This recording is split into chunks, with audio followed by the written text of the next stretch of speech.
मुरली अमृत की धारा है धारा, जो देती दुखों से किनारा। मुरली अमृत की धारा है धारा, जो देती दुखों से किनारा। भूले जीवन में हो जाए शिव बाबा मुरली में समझाए। भूले जीवन में हो जाए शिव बाबा। ओम शांति। आज की तारीख है 24/4/2024 के बाबा के साकार महावाक्य। मीठे बच्चे, तुम सवेरे अमीर बनते हो, शाम को फकीर बनते हो। फकीर से अमीर, पतित से पावन बनने के लिए 2 शब्द याद रखो, मन मना भव, मध्य जी भव। बाबा ने प्रश्न पूछा, कर्म बंधन से मुक्त होने की युक्ति क्या है? बाबा ने उत्तर दिया, नंबर 1, याद की यात्रा तथा ज्ञान का सिमरन। नंबर 2, एक के साथ सर्व संबंध रहे, अन्य कोई में भी बुद्धि ना जाए। नंबर 3, जो सर्वशक्तिमान बैटरी है, उस बैटरी से योग लगा हुआ हो, अपने ऊपर पूरा ध्यान हो, देवी गुणों के पंख लगे हुए हो, तो कर्म बंधन से मुक्त होते जाएंगे। ओम शांति। बाप ने बैठ समझाया है, यह है भारत के लिए कहानी। क्या कहानी है? सुबह को अमीर हैं, शाम को फकीर हैं। इस पर एक कहानी है। सुबह को अमीर था। यह बातें तुम जब अमीर हो तब नहीं सुनते हो। फकीर और अमीर की बातें तुम बच्चे संगम युग पर ही सुनते हो। यह दिल में धारण करना है। बरोबर भक्ति फकीर बनाती है, ज्ञान अमीर बनाता है। दिन और रात भी बेहद का है। फकीर और अमीर भी बेहद की बात है, और बनाने वाला भी बेहद का बाप है। सभी पतित आत्माओं के लिए एक ही बैटरी है पावन बनाने की। ऐसे ऐसे टोटके याद रखो तो भी खुशी में रहेंगे। बाप कहते हैं, बच्चे, तुम सवेरे अमीर बन जाते हो, फिर शाम को फकीर बन जाते हो। कैसे बनते हो यह भी बाप समझाते हैं। फिर पतित से पावन, फकीर से अमीर बनने की युक्ति भी बाप ही बतलाते हैं। मन मना भव, मध्य जी भव, यही 2 युक्तियां हैं। यह भी बच्चे जानते हैं। यह पुरुषोत्तम संगम युग है। तुम जो भी यहाँ बैठे हो, गारंटी है तुम स्वर्ग के अमीर जरूर बनेंगे, नंबर वार पुरुषार्थ अनुसार। स्कूल में भी ऐसे होता है, नंबर वार क्लास ट्रांसफर होता है। इम्तिहान पूरा होता है तो फिर नंबर वार जाकर बैठते हैं। वह है हद की बात, यह है बेहद की बात। नंबर वार रुद्रमाला में जाते हैं। माला अथवा झाड़, बीज तो झाड़ का ही है। परमात्मा फिर मनुष्य सृष्टि का बीज है। ये बच्चे जानते हैं कि झाड़ वृद्धि को कैसे पाता है, पुराना कैसे होता है। आगे यह तुम नहीं जानते थे, बाप ने आकर समझाया है। अभी यह है पुरुषोत्तम संगम युग। अभी तुम बच्चों को पुरुषार्थ करना है, देवी गुण के पंख भी धारण करने हैं, अपने ऊपर पूरा ध्यान देना है। याद की यात्रा से ही तुम पावन बनेंगे, और कोई उपाय नहीं। बाप जो सर्वशक्तिमान है, बैटरी है, उनसे पूरा योग लगाना है। उनकी बैटरी कभी ढीली नहीं होती। वह सतो रजो तमो में नहीं आते, क्योंकि उनकी सदा कर्मातीत अवस्था है। तुम बच्चे कर्म बंधन में आते हो। कितने कड़े बंधन हैं। इन कर्म बंधनों से मुक्त होने का एक ही उपाय है, याद की यात्रा। इसके सिवाय और कोई उपाय नहीं। जैसे ये ज्ञान है, यह भी हड्डियां नरम करता है, यूं तो भक्ति भी नरम बनाती है। कहेंगे यह बेचारा भक्त आदमी है, इनमें ठगी आदि कुछ भी नहीं है, परंतु भक्तों में ठगी भी होती है। बाबा अनुभवी है, आत्मा शरीर द्वारा धंधा दौरी करती है तो इस जन्म का भी सब कुछ स्मृति में आता है। 4-5 वर्ष की आयु में अपनी जीवन कहानी याद रहनी चाहिए। कोई 10-20 वर्ष की बात भी भूल जाते हैं। जन्म जन्मांतर का नाम रूप तो याद नहीं रह सकता।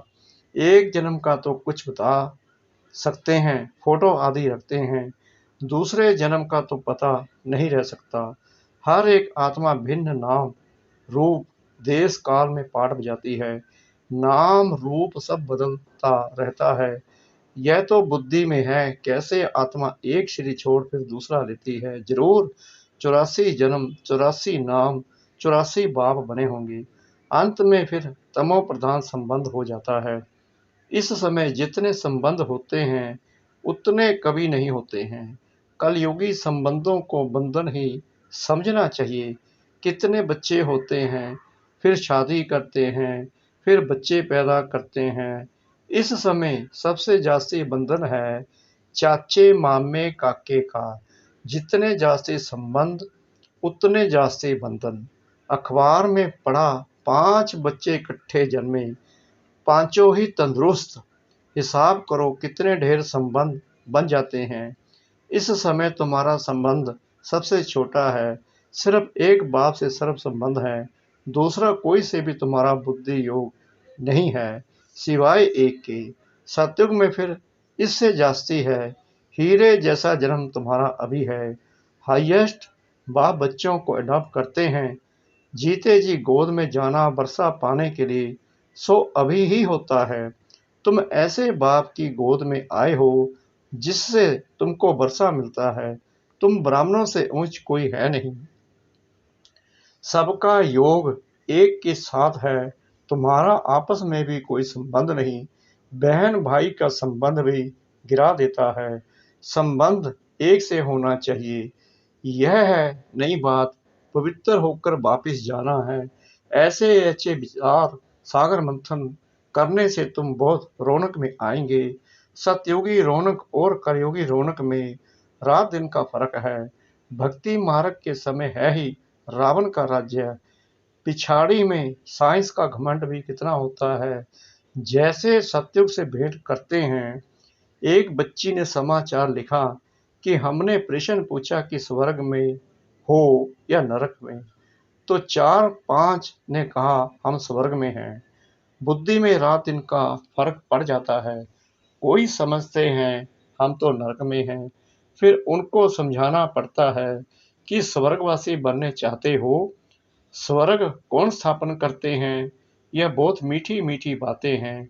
तुम नोट करते हो, परंतु वह कॉपी में ही नोट्स रह जाते हैं, समय पर याद नहीं आते। अब पतित से पावन बनाने वाला परमपिता परमात्मा शिव है। वह कहते हैं माम एकम याद करो तो पाप कट जाएंगे। याद में कोई तो आमदनी होगी ना। याद की रस्म अब निकली है। याद से ही तुम कितने ऊंच स्वच्छ बनते हो। जितनी जो मेहनत करेगा उतना ऊंच पद पाएगा। बाबा से भी पूछ सकते हो। दुनिया में तो संबंध और जायदाद के पीछे झगड़े ही झगड़े हैं। यहाँ तो कोई संबंध नहीं। एक बाप दूसरा ना कोई। बाप है बेहद का मालिक। बात तो बड़ी सहज है। उस तरफ है स्वर्ग और इस तरफ है नरक। नरकवासी अच्छे या स्वर्गवासी से अच्छे? जो सियाने होंगे वह तो कहेंगे स्वर्गवासी अच्छे। बाबा कहते हैं जो सियाने होंगे वह तो यही कहेंगे कि स्वर्गवासी अच्छे। कोई तो कह देते हैं नरकवासी और स्वर्गवासी। इन बातों से हमें कोई मतलब नहीं, क्योंकि बाप को नहीं जानते हैं। कोई फिर बाप की गोद से निकल माया की गोद में चले जाते हैं। वंडर है ना। बाप भी वंडरफुल तो ज्ञान भी वंडरफुल, सब वंडरफुल। इन वंडर्स को समझने वाला भी ऐसा चाहिए जिसकी बुद्धि इस वंडर में ही लगी रहे। रावण तो वंडर नहीं है, ना उनकी रचना वंडर है। रात दिन का फर्क है। शास्त्रों में लिख दिया है काली देह में गया सर्प ने डसा, काला हो गया। अब तुम अच्छी रीति यह सब समझा सकते हो। श्री कृष्ण के चित्र को कोई उठाकर पढ़े तो रिफ्रेश हो जाए। 84 जन्मों की कहानी है। जैसे श्री कृष्ण की वैसे तुम्हारी। स्वर्ग में तो तुम आते हो ना, फिर त्रेता में भी आते रहते हैं, वृद्धि होती रहती है। ऐसे नहीं, त्रेता में जो राजा होते हैं वह त्रेता में ही आएंगे। पढ़े के आगे अनपढ़े को भरी ढोनी पड़ेगी। यह ड्रामा का राज बाबा ही जान सकते हैं। अब तुम जानते हो, तुम्हारे मित्र संबंधी आदि सब नरकवासी हैं। हम पुरुषोत्तम संगम युगी हैं, अब पुरुषोत्तम बन रहे हैं। बाहर के रहने और यहाँ 7 रोज आकर रहने में बहुत फर्क पड़ जाता है। हंसों के संग से निकल बगलों के संग में जाते हैं। बहुत बिगाड़ने वाले भी हैं। बहुत बच्चे मुरली की परवाह नहीं करते हैं। बाप समझाते हैं, गफलत नहीं करो, तुमको खुशबूदार फूल बनना है।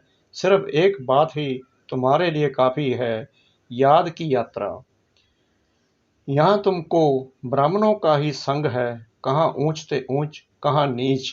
बच्चे लिखते हैं, बाबा बगलों के झुंड में हम एक हंस क्या करेंगे। बगुले कांटे लगाते हैं, कितनी मेहनत करनी पड़ती है।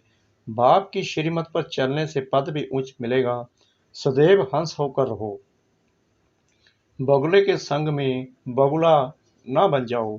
गायन है, आश्चर्यवत सुनती कथंती भगंती। थोड़ा भी ज्ञान है तो स्वर्ग में आएंगे, परंतु फर्क रात दिन का पड़ जाता है। सजाएं बहुत कड़ी खाएंगे। बाप कहते हैं, मेरी मत पर ना चल, पतित बने तो 100 गुना दंड पड़ जाता है, फिर पद भी कम हो जाता है। यह राजाई स्थापन हो रही है, यह बातें भूल जाती हैं। यह भी याद रहे तो भी ऊंच पद पाने का पुरुषार्थ जरूर करे, नहीं करते हैं तो समझा जाता है। एक कान से सुन दूसरे से निकाल देते हैं। बाप से योग नहीं, यहाँ रहते भी बुद्धि योग बाल बच्चों की तरफ है। बाप कहते हैं, सब कुछ भूल जाना है। इसको कहा जाता है वैराग्य। इसमें भी परसेंटेज है। कहाँ ना कहाँ कायनात चले जाते हैं, 1-2 से लब हो जाता है तो भी बुद्धि लटक जाती है। बाबा रोज समझाते हैं, इन आंखों से जो कुछ देखते हो वह सब खत्म होने वाला है। तुम्हारा बुद्धि योग नई दुनिया में रहे और बेहद के संबंधियों से बुद्धि योग रखना है। यह माशूक वंडरफुल है। भक्ति में गाते हैं, आप जब आएंगे तो आपके बिगर हम किसको भी याद नहीं करेंगे। अब मैं आया हूँ तो अब तुमको सब तरफ से बुद्धि योग हटाना पड़े ना। यह सब कुछ मिट्टी में मिल जाना है। तुम्हारा जैसे मिट्टी के साथ बुद्धि योग है, मेरे साथ बुद्धि योग होगा तो मालिक बन जाएंगे। बाप कितना समझदार बनाते हैं। मनुष्य नहीं जानते कि भक्ति क्या है और ज्ञान क्या है। अब तुमको ज्ञान मिला है, तब तुम भक्ति को भी समझते हो। अब तुमको फीलिंग आती है कि भक्ति में कितना दुख है। मनुष्य भक्ति करते हैं, अपने को बहुत सुखी समझते हैं, फिर भी कहते हैं भगवान आकर फल देंगे। किसको और कैसे फल देंगे वह कुछ भी नहीं समझते। अब तुम जानते हो, बाप भक्ति का फल देने आए हैं। विश्व की राजधानी का फल जिस बाप से मिलता है, वह बाप जो डायरेक्शन देते हैं उस पर चलना पड़े। उनको कहा जाता है, ऊंचे ते ऊंची मत। मत मिलती तो सबको है, फिर कोई चल सके कोई चल ना सके। बेहद की बादशाही स्थापन होनी है। तुम अभी समझते हो हम क्या थे, अब हमारी क्या हालत है। माया एकदम खत्म कर देती है। यह तो जैसे मूर्तों की दुनिया है। भक्ति मार्ग में तुम जो कुछ सुनते थे वह सब सत्य सत्य करते थे, लेकिन तुम जानते हो कि सच तो एक बाप ही सुनाते हैं। ऐसे बाप को याद करना चाहिए। यहाँ कोई बाहर वाला बैठा हो तो उनको कुछ भी समझ में नहीं आएगा, कहेंगे यह तो पता नहीं क्या सुनाते हैं। सारी दुनिया कहती है परमात्मा सर्वव्यापी है और ये कहते हैं वह हमारा बाप है। कांध से नाना करते रहेंगे, तुम्हारे अंदर से हाँ हाँ निकलती रहेगी। इसलिए नए कोई को अलाउ नहीं किया जाता है। अच्छा, मीठे मीठे सिकला ਦੇ बच्चों प्रति माता पिता बाप दादा का याद प्यार और गुड मॉर्निंग। रूहानी बाप की रूहानी बच्चों को नमस्ते। हम रूहानी बच्चों की रूहानी बाप दादा को श्रद्धा भरी प्रेम भरी नमस्ते।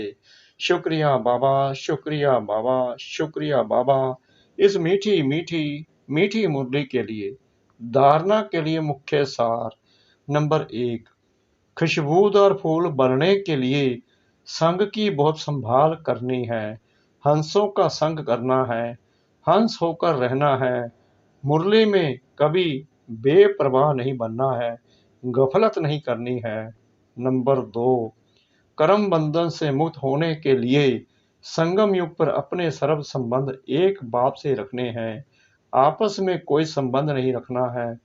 किसी हद के संबंध में लव रख बुद्धि योग लटकाना नहीं है, एक को ही याद करना है। वरदान सतगुरु परमपिता परमात्मा जी का। परमात्म लव में लीन होने व मिलन में मगन होने वाले सच्चे स्नेही भव। स्नेह की निशानी गाई जाती है कि दो होते भी दो ना रहें, लेकिन मिलकर एक हो जाएं। इसको ही समा जाना कहते हैं। भक्तों ने इसी स्नेह की स्थिति को समा जाना व लीन होना कह दिया है। लव में लीन होना यह स्थिति है, लेकिन स्थिति के बदले उन्होंने आत्मा के अस्तित्व को सदा के लिए समाप्त होना समझ लिया है। आप बच्चे जब बाप के व रूहानी माशूक के मिलन में मगन हो जाते हो तो समान बन जाते हो। स्लोगन अंतर्मुखी वह है जो व्यर्थ संकल्पों से मन का मौन रखता है। अंतर्मुखी वह है जो व्यर्थ संकल्पों से मन का मौन रखता है। ओम शांति।